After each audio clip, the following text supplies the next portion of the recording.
Today we'll be going over chapter 9, which is the pattern of inheritance. We'll be looking at inheritance of genes from one generation to the next and talking about Gregor Mendel.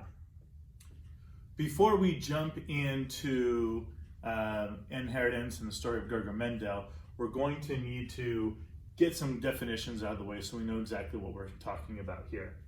And so the first one is our heredity. So heredity is the transfer of traits from one generation to the next, right? So we kind of looked at this, saw this with our sexual reproduction, how our genes are all separated into our gametes, and then the gametes of opposite sexes come together to create fertilization.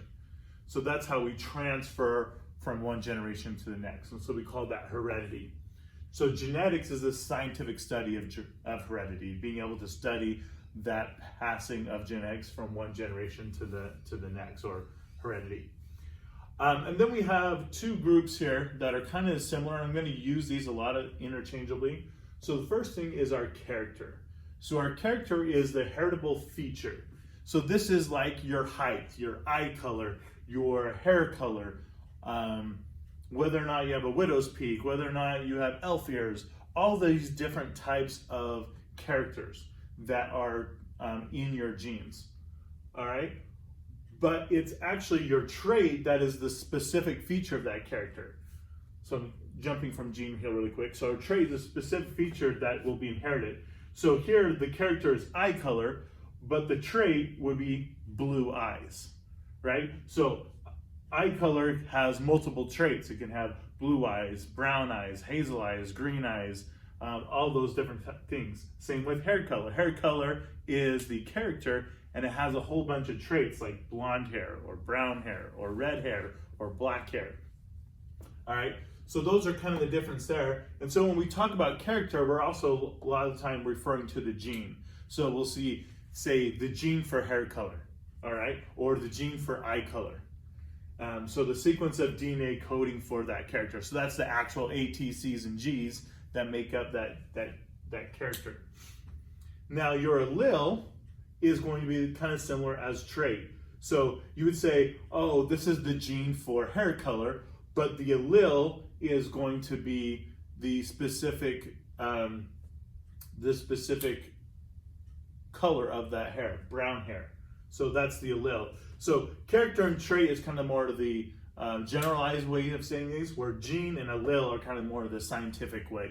Now I often find myself mixing these interchangeably. That's why I wanted to group them together here for you. So when I say, oh, this gene codes for this trait, instead of saying this allele, you know that I'm referring to the same things here. All right. And then one way to look at this visually is if we look at our chromosome. So another thing I forgot to put on here is our loci. And our loci is the location of the gene on the chromosome.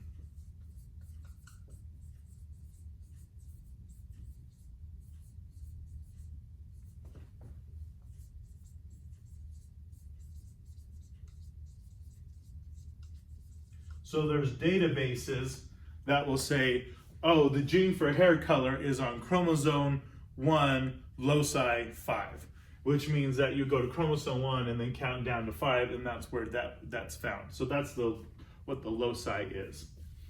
All right, so let's say this is chromosome 1, and let's say this is loci 5, and that's for hair color. So this is going to be your loci. This is going to be the gene. So the gene is for hair color. And brown is going to be the allele. All right, so they're all talking about the same spot, but they're talking about something specific. Loci is just saying where that gene is actually located on that chromosome. Gene is what that is going to code for, what character is a hair color, eye color, height, any of that kind of stuff. And allele is the specific trait that is coded there for that individual. right? So that allele is going to be different for some people than it is for other people. Or it could be the same, just depending on what their allele is. So that is some of our definitions, and then we're going to talk about our good friend Gregor Mendel. Gregor Mendel was an Austrian monk, and we refer him today as the father of genetics. And we're going to talk a little bit about his story and how he came up with some of the basic ideas of genetics, or these patterns of inheritance. And so Gregor Mendel, being a monk, but first before that, so he did go to schooling, and in schooling he studied things like plants, but he also studied mathematics. And when he decided he was going to be a monk and go live in an abbey and do all that kind of spiritual stuff, one of the things he was given as his job, because of his background, was to take care of the gardens of this abbey in Austria, which, kind of interesting, this abbey now is in the Czech Republic, because Austria used to be a much larger country, but at the time it was in Austria. And so, as Gregor Mendel, being a plant guy and a math guy, he, after a few years of being in charge of the abbeys and garden, we're starting to see some interesting things. And he started coming up with some questions. He was noticing that within all of the pea plants that he was tending in his garden, there was different traits that he was seeing. So some pea plants were taller than others. Some pea plants were shorter. Some pea plants had purple flowers. Some had white flowers. Some had yellow pods for the peas. Some had green pods. Some of the pea pods were wrinkled. Some were round.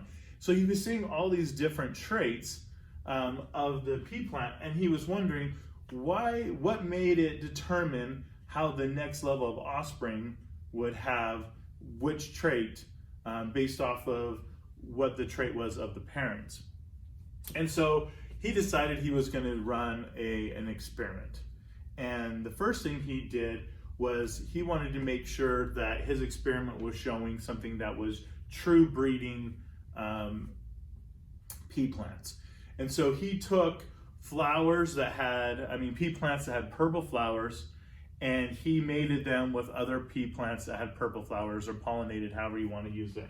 So, and he did that for generation after generation after generation, so that he could see that no matter how many times this pea plant had offspring, it always had purple flowers. And he would call that a true breed. So it was, so you always hear about this like in dogs, like purebreds, same type of thing. So a true breed of a purple flower pea plant.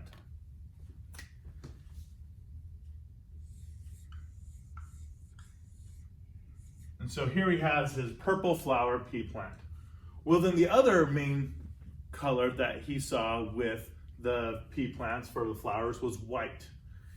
And so he did the same thing. He took white pea plant flowers, pea plants with white flowers, and bred them, or fertilized them, or not fertilized, pollinated them, so that every time they have offspring, every offspring was going to have white flowers, to the point where he would call them, once again, true bred white flower pea plants.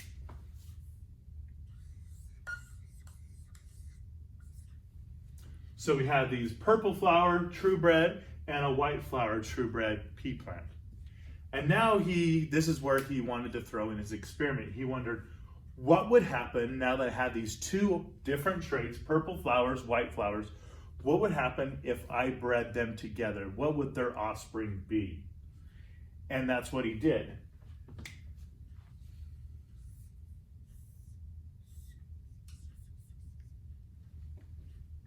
And when he bred the true bred purple flower pea plant with a true bred white flower pea plant, all of the offspring had purple flowers. It didn't matter how many times he bred these two flowers together, they were always, all the offspring were purple flowers. And he called these purebreds, he called them the P generation, which stands for parent. And he called the offspring, the F1 generation. So he was confused. He knows that whatever trait or whatever was in the white flower pea plant has to be there, because when he bred it with other white flower pea plants, he got this white flower. So he wondered what happened to that trait of white flowers in this F1 generation. So then he decided, well, what would happen if I took offspring from this F1 generation and pollinated them together, mated them together? And so that's what he did. He took one from each of these, and he pollinated them, and what he then referred to as his F2 generation, he found out that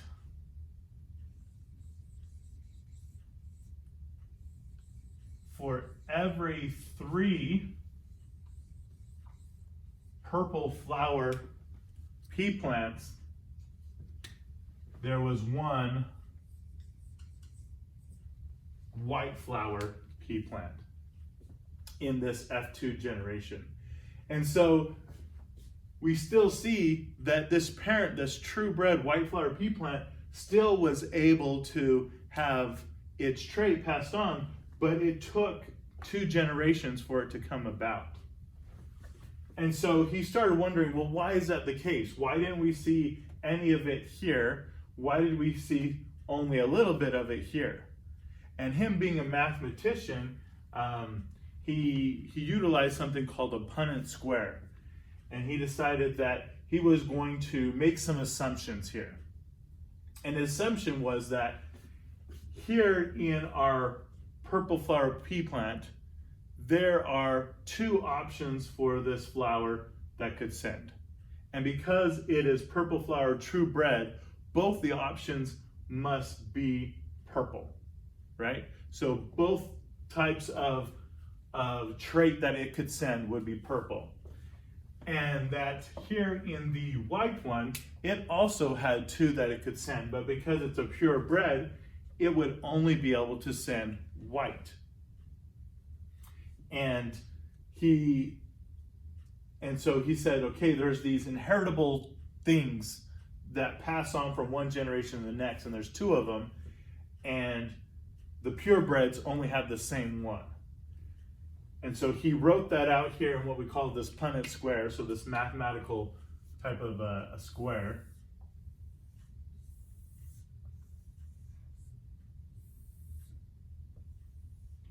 And he said, okay, so my purple flower must, like I said, has 2 alleles it could send. So we now call them alleles, but at the time that wasn't a word being used. So he's saying 2 heritable traits that could be sent, and both of them must be purple. So he labeled those as big P, representing that these are the purple traits that this flower could send. And he says, okay, now our white one, because it is not shown up in this first generation, must be recessive to this purple. So he called the purple one dominant and the white one recessive.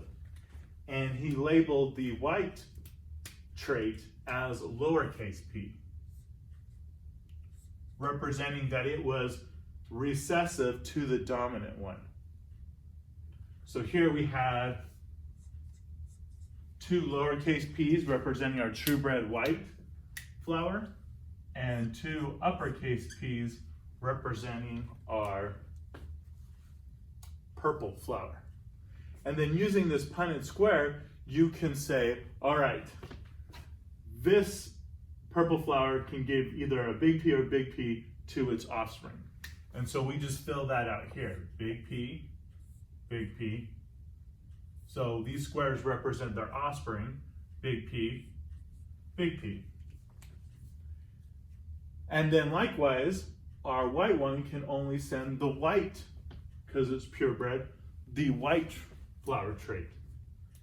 And so it's going to send a little p, little p, little p, little p. And so he theorized, based off this Punnett square, that each one of these offspring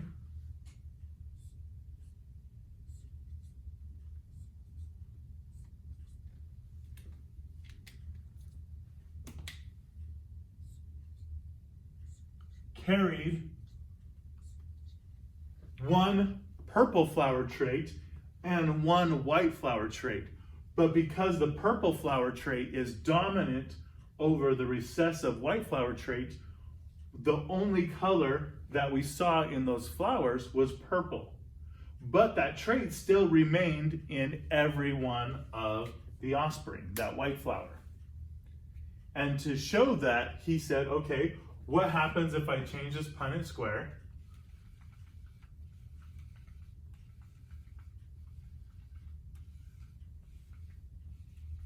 But now I'm going to use these as my parent generation.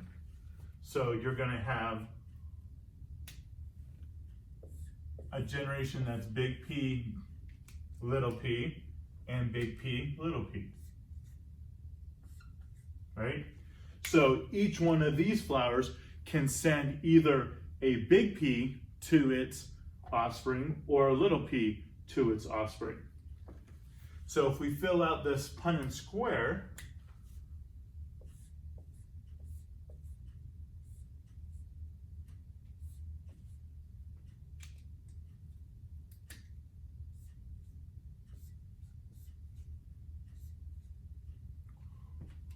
what we end up seeing here is that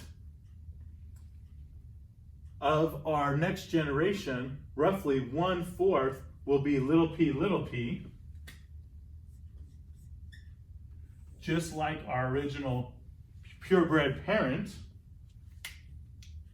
Another 1/4 is going to be big P, just like our original true-bred parent. But the other two, so the 50%, will be this big P, little p.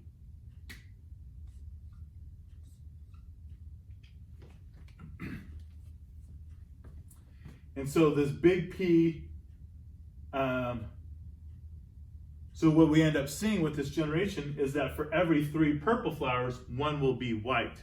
Because even though these guys have the white flower trait, once again, the white flower trait is recessive. And so using mathematics and using this experiment that Gregor Mendel came up with, he was able to determine this kind of pattern of how inheritance is passed on from one generation to the next. This kind of proved his idea that for every trait, each of the parents have 2 options they can give. And if you're a purebred, then you only have 1 option, then it's the same option that you can send. But if you're a hybrid, so you have 2 of them, then you have 2 options that you can send.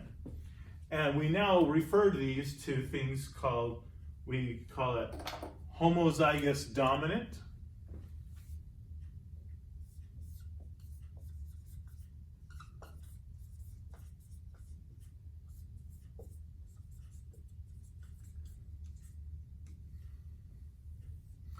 So this would be our big P. So 2 dominant traits.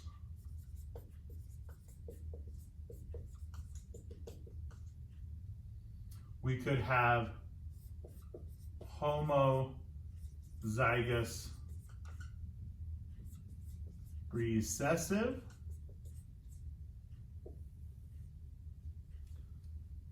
So in our situation here, that is the little p. So 2 recessive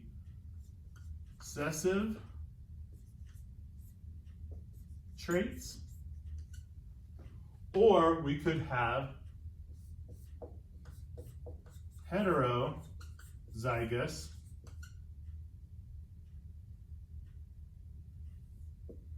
and heterozygous would be our big P, little p, and these are one of each trait. So here we see that our purebred purple flower is homozygous dominant. Our purebred white flower is homozygous recessive. And our offspring that carry both traits are heterozygous.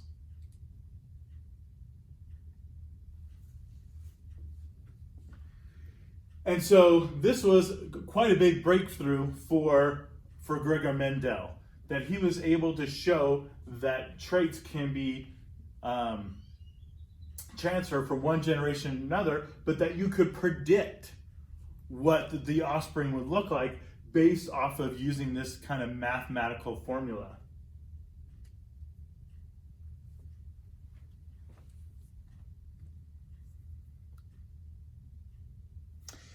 And the thing he came up with was a scientific law based off this, and it's called the law of segregation.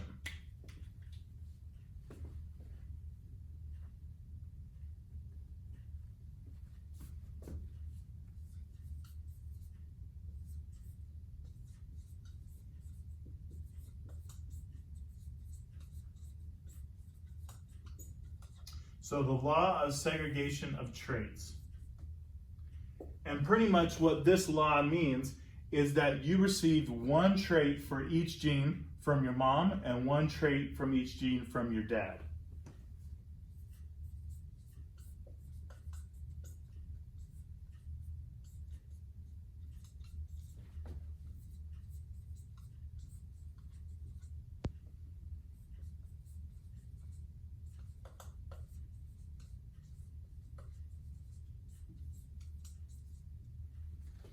So just like here, this parent can only send a big P or a big P, so it's going to send a big P. This one a little p or a little p, so it's going to send a little p.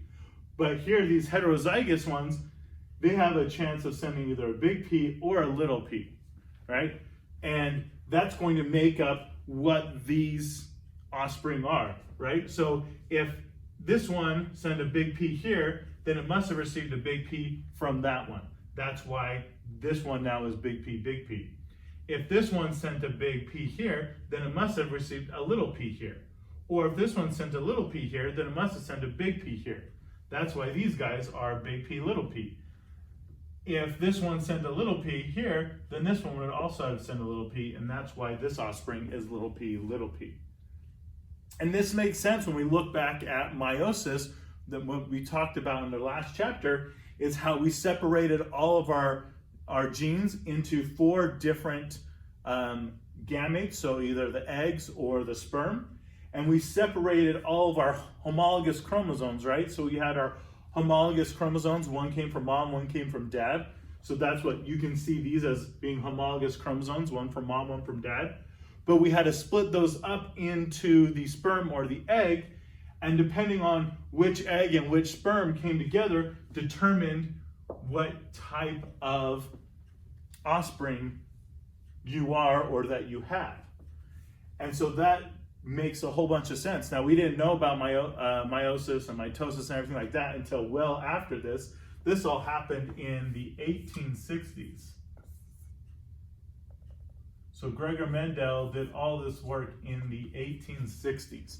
And the sad thing about it is after he did all this work, he published it, but the scientific community didn't pick it up. And it wasn't until like the early 1900s when they were having this conversation about genes once again that someone found this old manuscript from Gregor Mendel and saw that he had figured out this whole pattern of inheritance, and they were able to apply that to what we know as genes today. And that's why we once again call Gregor Mendel the father of genetics. Now, another thing that we learned from this is something we call genotype and phenotype. And so here, when we say genotype, this is like what your genes represent. So we have genotype.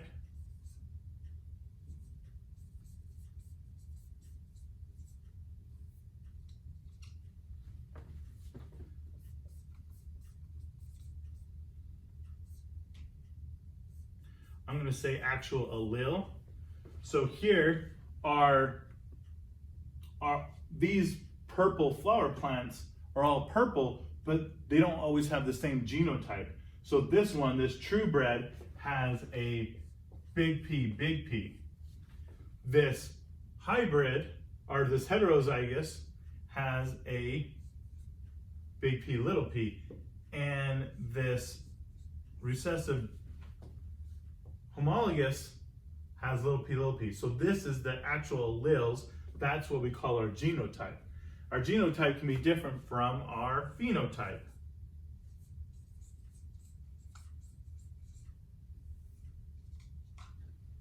And so our phenotype is what we physically see, what the physical character is. So here, physical character, or physical trait, I should say. So this would either be purple or white.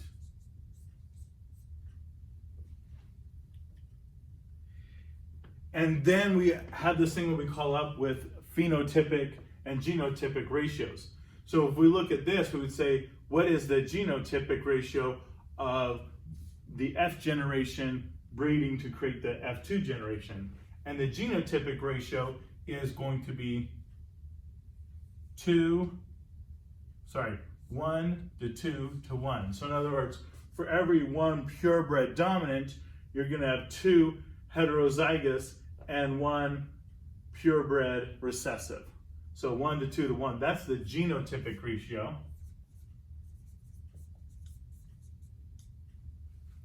And then our phenotypic ratio is actually 3 to 1, right? So for every 3 purple, there's 1 white. And so our genotypic ratio and our phenotypic ratios often aren't the same to represent that we have hybrids, that we have these heterozygous offspring in there as well. So one of the cool things that Gregor Mendel did is he saw some of these other traits. So we were talking about these other traits earlier. So not just flower color, but the height of the plant, the size or the color of the peas, whether they're round or wrinkle. Anyways, he had 7 of these different traits, and he ran the same experiment on all these 7 different traits and found out the same thing on all of them, that there was always one that was a purebred dominant and one that was a purebred recessive. And that when you mix them together, you only saw the phenotypic trait of the dominant in that first generation. But then when you had that second generation, that's when you would see the phenotypic trait of that second generation show up. And they all follow this same pattern. And so this is how he knew that he really had stumbled onto something great, and that he was really understanding this idea of heredity. So he wanted to take this a next step further and wondered, do genes or do these traits actually match up together with one another? And that's what we're going to look at next. The next thing that Gregor Mendel was trying to figure out is if he had 2 dominant traits, if they would then go together and override 2 recessive traits. And so he decided to do that with this idea of having, so big R represented round peas, where little r was wrinkled peas. Big Y was yellow peas, and little y was green. And so here he found out, doing all those experiments, that yes, the dominant were round peas and yellow peas. And so he wondered, he using his same Punnett square, could I just assume that the dominant ones, so the big R and the big Y and the little r, little y, if I can just assume that they're going to go together like this. And then he filled out his Punnett square.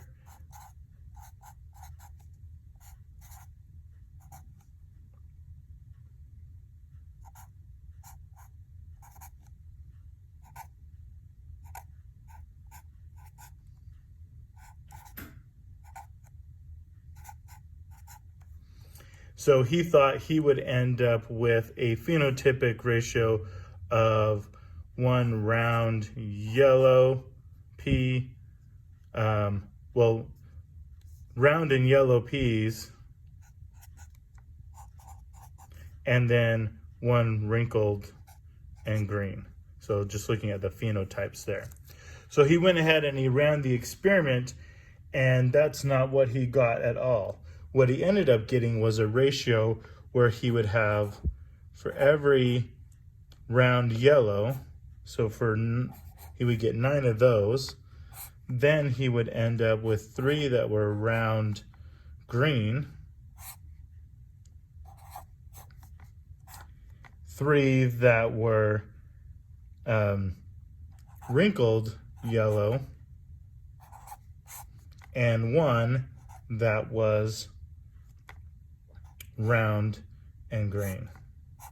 So he didn't end up with this 3-to-1 ratio like he thought he was going to get.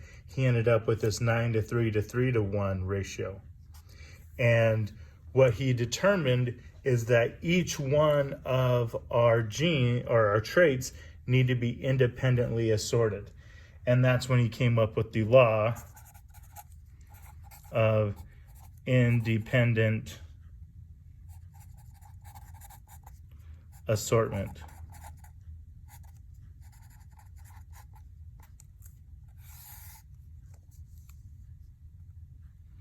Which pretty much means the inheritance of one trait is not reliant on the inheritance of another trait.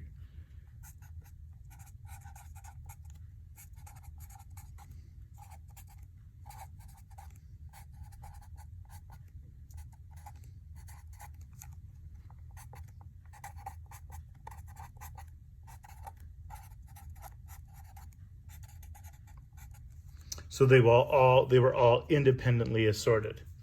And then, so what he figured out is if you're going to look at 2 different traits, you can't just do this simple Punnett square. You've got to do a double hybrid cross. And I'm not going to draw this out because it's going to take forever, but I want to show you here how it is in the book. So you can see here that this is what he thought he was able to do, but that didn't work when he actually saw what it came out to be. So what he ended up finding out is he had to break out each one of the options because each of the traits were independently assorted. So he had to have one that was with the dominant of both, one with the dominant of one with the dominant of the other, and then one with the recessive of both, and then make those in the other way. And then once again, he ended up with this 9-to-3 to 3-to-1 ratio based on doing what we call this double hybrid cross. So this is just a regular hybrid cross, or that Punnett square that we did, and that doesn't work when you're doing 2 different traits. You have to do a double hybrid cross. So if you wanted to do 3 different traits, then you would have to do a triple hybrid cross, and this would be even bigger and bigger. And so you can see how complicated it can get to predict what an offspring is going to look like with multiple traits. It's easier to say, oh, they're going to be looking like this with this specific trait, but if you want to do multiple traits and find out what there's going to be, it's going to be pretty crazy. And what we ended up finding out is that there are some genes that actually require some traits that require multiple genes to code for them. And so one of those is actually skin color. I want to show you this in the book as well.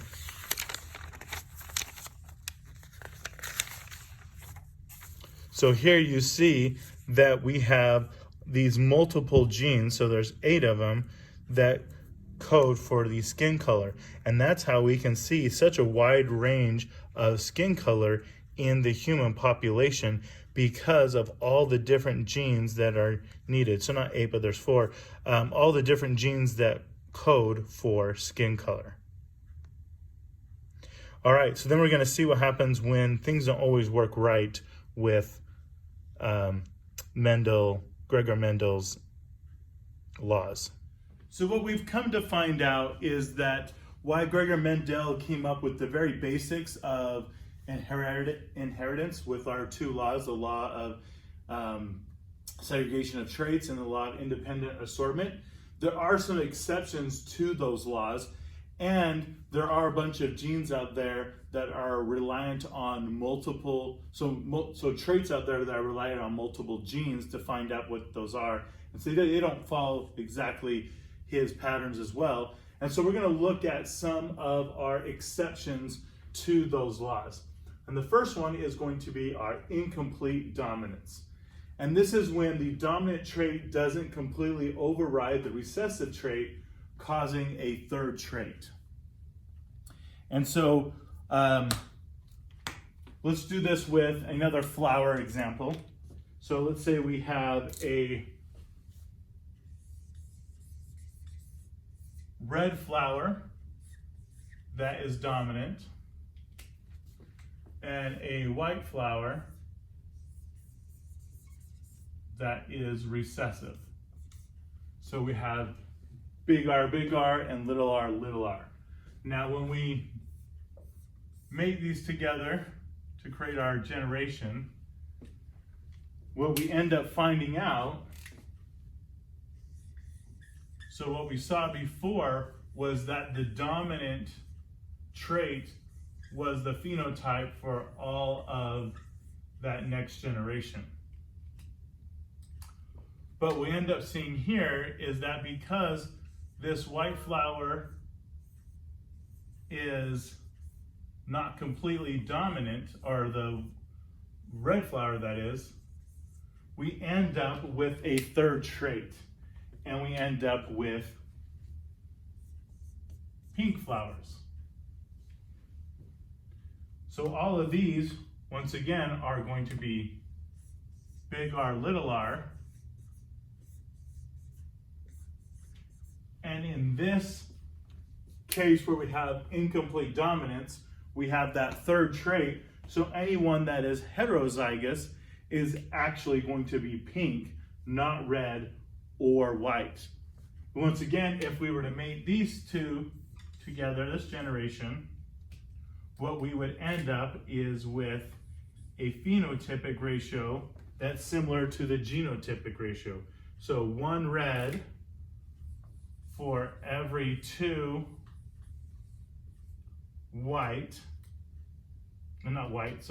pink.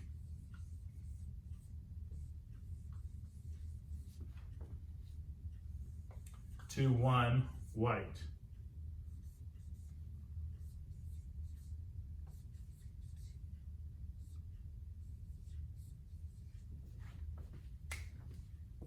So that is our incomplete dominance. That's where we get this 3rd trait, by having a mixture of our 2 purebreds to give a different phenotype than either one of them. All right, so that's our incomplete dominance. Our codominance, this is where we have 2 traits that are both dominant. So there's no recessive. Now, a good example of this is going to be our blood, and our blood types. So if you probably think of your blood type, you think of A, B, O, and then there's AB, and then there's these positive and negatives, right? You can be A positive, A negative, whatnot. So we're not going to worry about the negative and positive part about this. We're going to talk about the A and AB. So in our blood, both, so how it works is determine what type of blood we are. We look at what glycoproteins, and glycoproteins are like these little things that hang off your blood cells saying what type of blood cell it is. And so these glycoproteins are A, B, or if you don't have any, then you are O. So that means you don't have any glycoproteins.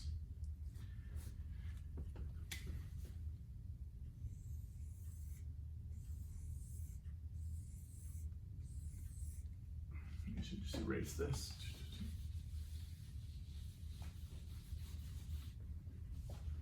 All right, so if you are type A, you have these kind of like triangle things, and they're not really triangles, glycoproteins that come off of your blood cell. If you are type B, then you have like these half-shaped moons, these half circles coming off. And then if you're type AB, it means you have both. You have the triangles and the half moons. And then if you're type O, you don't have any of these glycoproteins coming off. And this is why when we look at people who have donating blood, right, or need a blood transfusion, we need to find out what their blood type is. Because if you're type B blood and type A blood comes into you, what happens is your immune system recognizes these triangles and they think you're a foreign invader, like a pathogen, like a bacteria or a virus, and they start to kill that blood. That's why you can't do someone a blood transfusion that has A if you're B. Or even if you're AB, you can't take B blood or A blood. You can only take AB blood, because once again, your immune system is going to recognize the other glycoproteins. But if you're O, you can donate blood to all of these people because you don't have any of these glycoproteins, so they don't see you as an enemy. But an O can only receive from another O, right? You can't have any of these glycoproteins on there or your immune system is going to be killed or kill them. So the Rh factor, so the positive and negative, that's another type of glycoprotein. So if you're positive, you have them. If you're negative, you don't have them. So the universal blood type is the O negative, which means you can donate your blood to anybody. So myself, I'm an O positive, which means I have O, but then I also have the Rh factors, which means I can donate blood to anyone who has positive blood. Doesn't matter if they're AB, B, or A, as long as they're A positive, B positive, or AB positive. If they are any of these negative, then I can't, because then they have that glycoprotein, and I have that glycoprotein, and my blood is going to look as an invader into their cell. So that's our codominance, where you have two dominant traits. The next one is our link genes.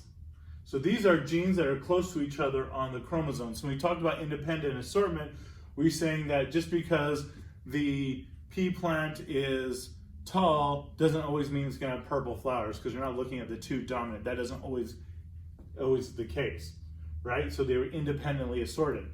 Well, here in our link genes, the independent assortment happens when we do crossing over. So remember when we talked about crossing over back in chapter 8, how we mix up our genes during that first part of meiosis. Well, if you have two genes like hair color, so a link gene, we like someone has blue hair, blue eyes, right? Or brown hair, brown eyes. That happens more often than not. It doesn't always happen, but it happens more often than not. And that's because eye color and hair color genes are right next to each other on the chromosome. So the chances of them being swapped together when we do our crossing over is a higher chance. So there's a chance that these genes will be linked together, and that's why you see people with these type of linked genes, red hair and freckles, that kind of stuff, all these type of linked genes based off their location on the chromosome. And during crossing over, the chances that they're going to cross over together and not get mixed up. So that's our linked genes. And then our last one is our sex-linked genes. So if you remember when we were talking about our sex genes, we had our two genes for our sex genes, the X and the Y. And if you're male, you have XY. And if you're female, you have XX. Well, there is a specific gene found on the X chromosome that helps you see color. Yeah. So if you are colorblind, you can only see certain types of colors, right? You mixes your reds, your yellows, and oranges, all that kind of stuff. And that gene is found on the X chromosome. So when you think of people that are colorblind, mostly that is males that are colorblind. And the reason for that is because if they have a bad gene for color, or the gene for colorblindness, or a bad gene saying that they can't see that color, they don't have another chromosome to help them out because the Y chromosome doesn't have that gene on there. It's only found on the X chromosome. Where if you're female and you have that bad gene, well, maybe you have the good gene here. So yes, you have the bad gene, but you have the good gene here, so you can actually still see color because you still have that gene in your genomics. Now, if you inherited that same gene from both your parents, that's when you're colorblind.